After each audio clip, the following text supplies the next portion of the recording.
Hello दोस्तों, नमस्कार। आप सभी का प्यारा सा चैनल एमपी जोन पर स्वागत है। दोस्तों आज आपको बताने जा रहे हैं हम पारा मेडिकल में जो क्वेश्चन पूछा जाएगा वो 10 क्वेश्चन आपको बता रहे हैं। ठीक है, 10 क्वेश्चन में से जो दोस्तों आपको 5 क्वेश्चन जो है ना, पारा मेडिकल में 5 क्वेश्चन आपको पूछ सकता है। ठीक है ना, 5 क्वेश्चन।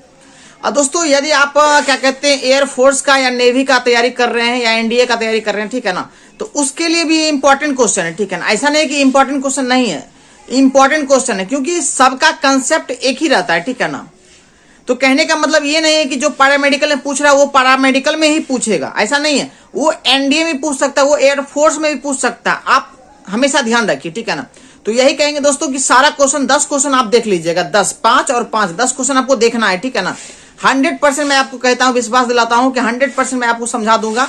और 10 क्वेश्चन जो बता रहे हैं ना, बहुत इंपॉर्टेंट है। ठीक है ना, चलिए शुरू करते, चलिए बोर्ड पर चलते हैं और वहां देखते हैं कि कौन कौन सा क्वेश्चन सर पूछेगा, इस बार देखते हैं। ठीक है ना, बस यही कहेंगे, आप यदि नए चैनल कर लीजिए सब्सक्राइब और बेल आइकन कर लीजिए प्रेस। ठीक है ना, और अपने दोस्तों के बीच में शेयर कर दीजिएगा। ठीक है ना, और वीडियो अच्छा लगे तो फिर एक लाइक कर दीजिएगा, जिससे मेरा मनोबल बढ़ता है। ठीक है ना, चलिए शुरू करते हैं।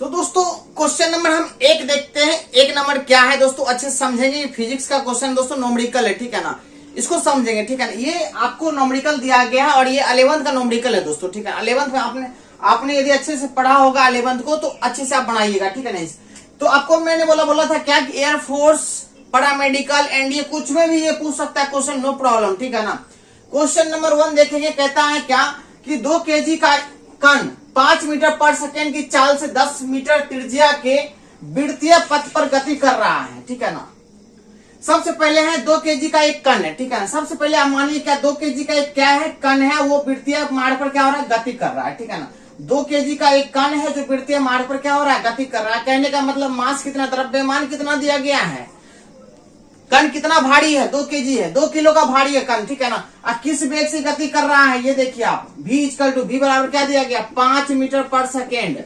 इतना वेग से वो गति कर रहा है। कोई कण जो है वो 5 मीटर पर सेकेंड की वेग से गति कर रहा है। ठीक है ना, और वो जो एक वृत्त बना था उसका त्रिज्या कितना है, त्रिज्या है कितना, यहां से देखिए रेडियस कितना है, रेडियस है 10 मीटर। कितना है, 10 मीटर। तो कहता है क्या कि कार्यरत बल कितना होगा, इस पर लगने वाला बल कितना होगा। तो आप जान लीजिए दोस्तों क्या, जब भी कोई वस्तु वृत्ताकार मार्ग पर घूमता है, ठीक है ना, तो उस पर एक अभिकेंद्र बल काम करता है।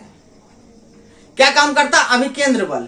जब भी आप यदि वृत्ताकार मोशन में साइकिल को घुमाइएगा ना, तो उस पर एक बल काम, आप देखिए वृत्ताकार मोड़ पर घुमाते हैं साइकिल को, क्या होता है, आप झुक जाते हैं। अब क्या होता है, आप झुक जाते हैं, या आप किसी भी मोड़ पर आप साइकिल घुमाते हैं, घुमाते हैं, मोड़ करते हैं, तो क्या आपका साइकिल झुक जाता है, लेकिन आप गिरते नहीं है। आपको गिरने से बचाता है कौन, अभिकेंद्र बल। ठीक है ना, अच्छा, बल बराबर जो होता है दोस्तों, बल बराबर जो होता है, फॉर्मूला होता है m × a।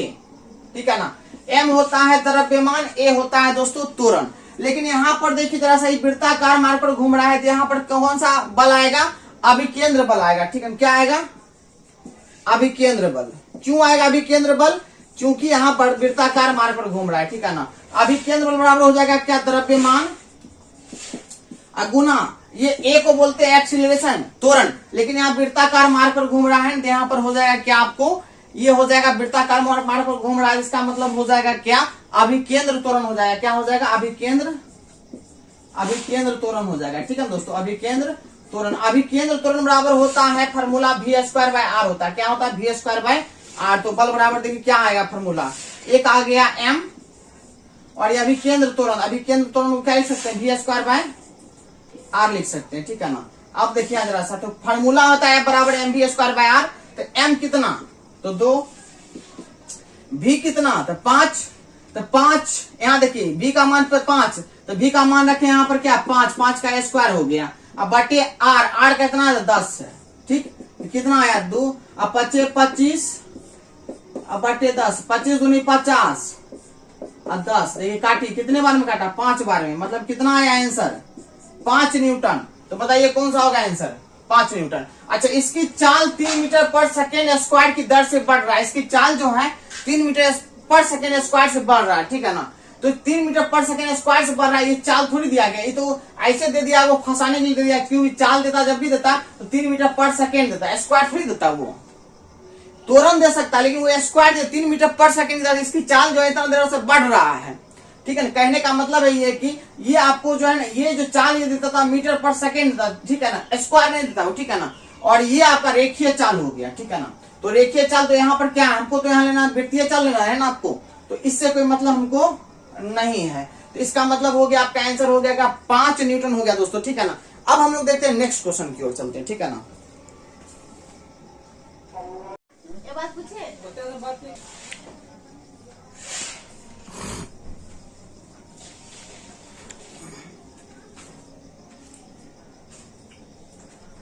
तो दोस्तों क्वेश्चन नंबर 2 देखेंगे। ये पूछा गया है पैरामेडिकल 2019 में पूछा गया, ठीक है ना। 2019 में पूछा गया है कि रॉकेट किस सिद्धांत पर काम करता है। रॉकेट जो उड़ता है वो किस सिद्धांत पर काम करता है, ठीक है ना। सर रॉकेट तो उड़बे करता है, हाँ उड़ता है। तो रॉकेट जब उड़ता है तो पीछे से धुआं भी छोड़ता है ना। तो जितना तेजी से धुआं छोड़ता है उतना तेजी से वो रॉकेट आगे बढ़ता है, जितना तेजी से धुआं छोड़ता है उतना ही तेजी से रॉकेट आगे बढ़ता है। कहने का मतलब है क्या, न्यूटन के तीसरे नियम पर काम करता है रॉकेट का सिद्धांत, ठीक है ना। रॉकेट किस सिद्धांत पर काम करता है सर, न्यूटन का तीसरा नियम। तीसरा नियम सर क्या है, प्रत्येक क्रिया के बराबर विपरीत प्रतिक्रिया। मतलब जितना पीछे जितना अधिक तेजी से धुआं छोड़ रहा है उतना तेजी से आगे बढ़ रहा है।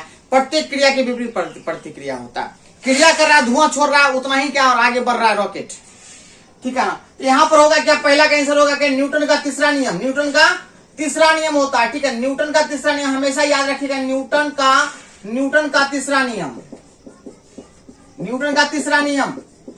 यदि ऐसा क्वेश्चन आता है तो टिक मारना, न्यूटन का तीसरा नियम। अच्छा ठीक है। अब 3 नंबर क्वेश्चन कहता है प्रकाश वर्ष किसका मात्रक होता है।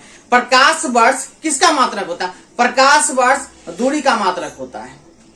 प्रकाश वर्ष दूरी का मात्रक, सर आज तक हम सुने ही नहीं थे प्रकाश वर्ष किसका मात्रक होता है, दूरी का होता है। हाँ दूरी का मात्रक होता है, लेकिन ये जो बहुत बड़ी दूरी नापने के लिए होता है, बहुत बड़ी दूरी मापने के लिए, खगोलीय दूरी मापने के लिए, सूर्य से तारा की दूरी मापेंगे, सूर्य से चंद्रमा की दूरी मापने के लिए, सूर्य से क्या सॉरी पृथ्वी से सूर्य की दूरी मापने के लिए, ठीक है ना, पृथ्वी से तारा की दूरी मापने के लिए, ऐसा कुछ मापने के लिए इसका उपयोग किया जाता है प्रकाश वर्ष का। सर तो प्रकाश वर्ष किसका मात्रक होता है, तो सर दूरी का मात्रक होता है। सर क्या होता है, दूरी का मात्रक होता है। वेरी गुड, डिस्टेंस दूरी का मात्रक होता है, ठीक है ना।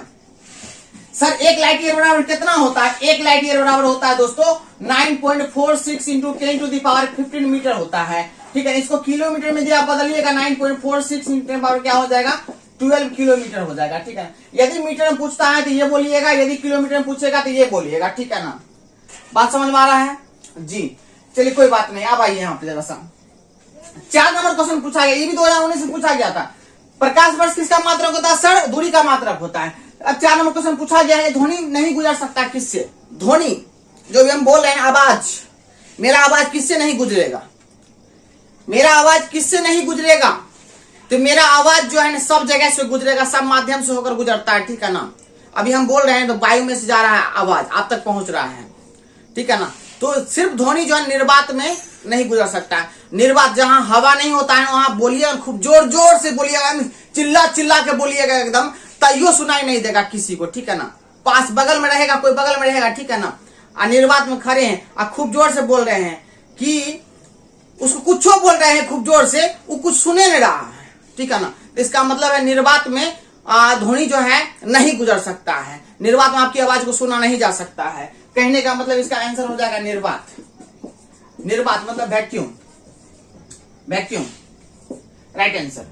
अच्छा एक साबुन के बुलबुले, अब ये क्वेश्चन पूछा गया 2018 में, एक साबुन के बुलबुले को ऋणावेश दिया जाता है तो उसकी त्रिज्या क्या होगी। एक साबुन के बुलबुले को क्या दिया जाता है, ऋणावेश। अच्छा ऋणावेश दिया जाता है, उसका त्रिज्या क्या होगा। देखिए जब ऋणावेश देते हैं अर्थात इलेक्ट्रॉन देते हैं, इलेक्ट्रॉन देते हैं तो ऋणावेश होता है, ठीक है ना। इलेक्ट्रॉन देते हैं जो लिया वो ऋणावेश है, जो दिया वो धनावेश। बात को समझे। इलेक्ट्रॉन में जब वृद्धि होती है, इलेक्ट्रॉन की वृद्धि हुई तो वो ऋणावेश कहलाता है। बात बुझ रहे हैं ना। इलेक्ट्रॉन में वृद्धि हुई तो ऋणावेश कहलाएगा, अर्थात वृद्धि हुआ तो इसका मतलब क्या होगा, त्रिज्या बढ़बे करेगा, त्रिज्या बढ़ता है, समझे। और यदि कमी होगा, इलेक्ट्रॉन की कमी होगा, धनावेश, धनावेश अर्थात त्रिज्या क्या होगा, घटता है, ठीक है ना। ऐसा क्वेश्चन 2018 में पूछा गया था पैरामेडिकल में कि एक साबुन के बुलबुले को ऋणावेश दिया जाए तो उसकी त्रिज्या क्या होगी। तो ऋणावेश मतलब क्या, ऋणावेश मतलब क्या, वृद्धि हो रहा है। इलेक्ट्रॉन में क्या हो रहा है, वृद्धि हो रहा है। इलेक्ट्रॉन वृद्धि होता है कहने का मतलब क्या, बढ़ता है। क्वेश्चन ये भी कह सकता है ऋणावेश दिया जाता है तो क्या उस वस्तु पर इलेक्ट्रॉन बढ़ता है, घटता है, अपरिवर्तित रहता है, यानी कोई नहीं, तो वृद्धि होती है। ठीक, या ऋणावेश उसकी त्रिज्या क्या होता है, बढ़ता है, सीधी सी बात है। अब कमी होता है धनावेश, अर्थात क्या घटेगा त्रिज्या उसका। तो यहाँ पर ऋणावेश है, इसका मतलब इसका आंसर क्या होगा, बढ़ता है, बस। अब आगे देखते हैं 6 नंबर क्वेश्चन।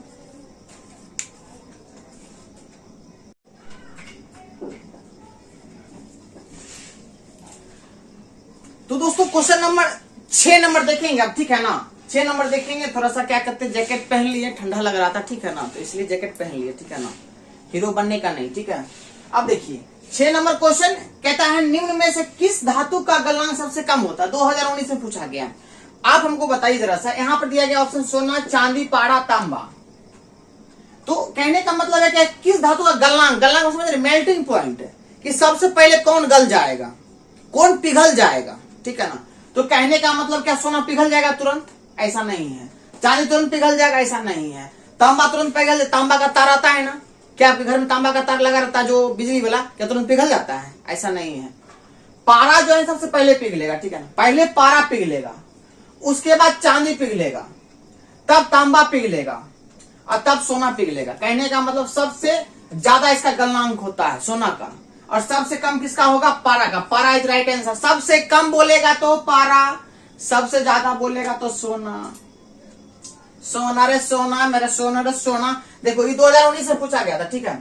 7 नंबर देखिए, एक बात बोले, ऐसा नहीं है कि क्वेश्चन 2000 ये क्वेश्चन पूछा गया है पैरामेडिकल में तो पैरामेडिकल में ही पूछा जाएगा। हो सकता है पैरामेडिकल में भी पूछा जाए, और एयरफोर्स में पूछा जाए, एनडीए में पूछा जाए, रेलवे में पूछा जाए, बैंक में भी पूछा जाए, क्योंकि जीएस है ये, जनरल साइंस। कहीं किसी भी जनरल कंपटीशन में पूछ सकता है, ठीक है। इसका कोई लिमिट नहीं है, अनलिमिटेड है ये, ठीक है। कंपटीशन अनलिमिटेड होता है, मतलब क्या, ऐसा नहीं कि पैरामेडिकल में पूछा गया पैरामेडिकल में ही पूछा जाएगा, ऐसा नहीं है। इसलिए कहेंगे आपके लिए बहुत ज्यादा बेनिफिशियल है, आप इस नॉलेज को लीजिए, ठीक है। आइए 7 नंबर, ग्रीन हाउस प्रभाव के लिए मुख्यतः जिम्मेदार वायुमंडलीय गैस कौन सी है। Ozone, nitrogen, oxygen, carbon dioxide. Carbon dioxide का हम क्या कहते हैं, शब्दों में नहीं लिखे, बहुत बड़ा हो जाता है, ठीक है ना, लिखने में थोड़ा टाइम लग जाता है, बहुत टाइम लगता है, ठीक है ना। आपको लगता है ना आसान है, बहुत ज्यादा लग जाता है टाइम बोर्ड पर लिखने में। तो देखिए ग्रीन हाउस प्रभाव का जो मुख्यतः जिम्मेदार जो है वो है कार्बन डाइऑक्साइड। ये 60% कार्बन डाइऑक्साइड ये होता है, ठीक है ना। वो तो क्लोरोफ्लोरोकार्बन तो है ही जिम्मेदार, लेकिन वो थोड़ा कम है, ये ज्यादा बहुत ज्यादा है कार्बन डाइऑक्साइड, ठीक है। आंसर हो जाएगा डी। 2019 से पूछा गया है। एक सुई या पिन जल के पृष्ठ पर किसके कारण प्लवमान होती है, मतलब तैरती है। प्लवन मतलब क्या, तैरती है। तो तैरती सहायता के कारण, आसंजी बल के कारण, पृष्ठ तनाव के कारण, पृष्ठ ऊर्जा के कारण। तो देखिए जो तैरती है ना कोई वस्तु, आप देखिएगा ना क्या कि क्या कहते हैं, वो कोई पिन को, हल्का सा पिन जो होता है उसको डुबा दीजिए, या एक सुई को डुबा दीजिए पानी में, तो तैरता है। पानी में क्या, तो डूबता नहीं है, वो तैरता है, ठीक है ना।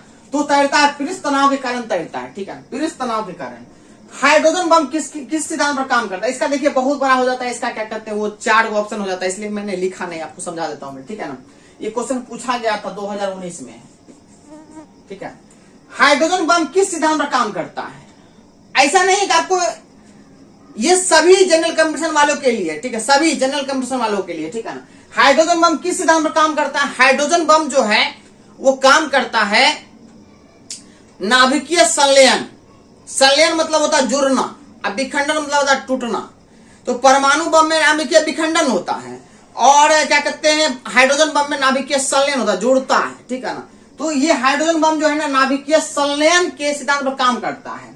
नाभिकीय संलयन क्या होता है, नाभिकीय संलयन के सिद्धांत पर काम करता है, संलयन के सिद्धांत पर, नाभिकीय संलयन।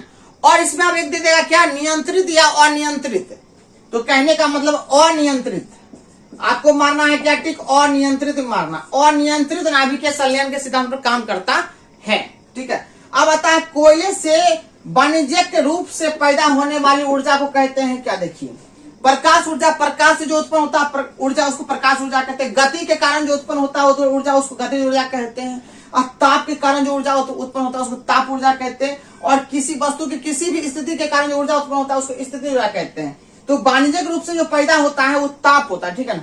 ताप से उत्पन्न ऊर्जा को बोलते हैं, ताप से जो ऊर्जा उत्पन्न हो रहा है उसको बोलते हैं ताप ऊर्जा कहते हैं। तो कोयला में जो कोयले से वाणिज्यिक रूप से जो पैदा होता है ऊर्जा उसको हम लोग कहते हैं ताप ऊर्जा कहते हैं। क्योंकि कोयला से क्या निकलता है?